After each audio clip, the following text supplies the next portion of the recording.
couple of questions, if I could. First of all, I'd like to say in many ways how much I admire you. How much I admire you in a town that's as polarized as I've ever seen it. You're the only high official who has managed to get the confidence of two presidents, and I think that's very much to your credit, sir. I'm waiting, I will wait anxiously. The staff statement is an indictment in many ways of the agency. I await your answer to some of those things in the staff statement. I also recognize that this is an agency which was devastated earlier by, in many cases, I think, mistaken critics in the Congress, mistaken or otherwise. A lot of good people left. It was very hard to rebuild the agency. You were unable to recruit on most of the good campuses in this country for a number of years.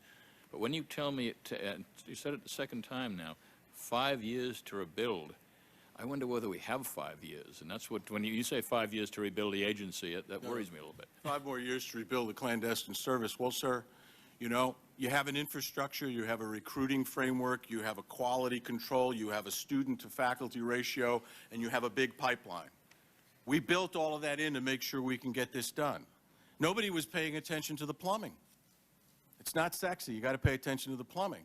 And the bottom line is, to do this right, to build the platforms and access and cover and technology that we need, it's budgeted for, the President has recognized it. It's going to take another 5 years to build a clandestine service the way the human intelligence capability of this country needs to be run. That's just the fact from my perspective. We've made an enormous amount of progress in the first 5 years because we had a plan. We had a rhyme, we had a reason, we had a discipline. And I don't think people appreciate that the way they should. Probably the most important criticism, one of the most important criticisms made of the whole intelligence apparatus is you don't talk to each other, or haven't in the past, and it's lack of communication. I guess specifically I'd like to ask what actions are being taken now to make sure, for instance, that the FBI's legal attaches and the CIA's station chiefs at least are working in tandem? Well, Mr. Chairman, it's interesting. Back 5 or 6 years ago, when the FBI first started to go overseas in big numbers, the first thing that Louis Freeh and I sat down and decided was that we were going to start having training, conferences, and interaction between the chiefs of station and the legates. And it's migrated over the course of time. And I think if you go overseas and talk to my chief of stations and our legates around the world, you will find an intimacy and an understanding about their responsibilities and roles that is the basis of interaction and communication from senior levels, the way we train, and the way we talk to each other. So I know that there was a lot that wasn't right about communication, but I'll tell you the first thing I did with Director Freeh is every quarter we sat down with the senior management of the FBI and the CIA. Every year, 4 times, we sat down and looked through common problems and how we could work through them. Operations, investigations, how we could train better and work better together, and that started as soon as I became director.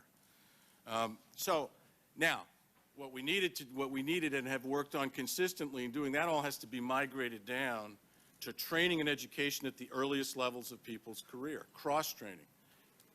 We're going to have an FBI special agent come through our clandestine training course for the first time in history in the next running of that course.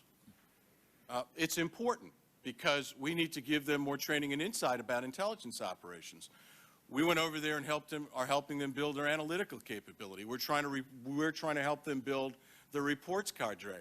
Their communications architecture is something Bob has to fix himself to ensure that that communication is fulsome across lines. I would also say that the implication of the intelligence community can't talk to each other is wrong. There is architecture, data flow, and movement of data across our agencies every single day. Building that bridge with the law enforcement community, as the Terrorist Threat Integration Center will do when you have FBI case files, our operational files, domestic databases sitting in one place. It's exactly the model that will succeed. But the data has to show up. You were very good at building relationships with your colleagues in government. There's no question about that. But one of your successes might not be.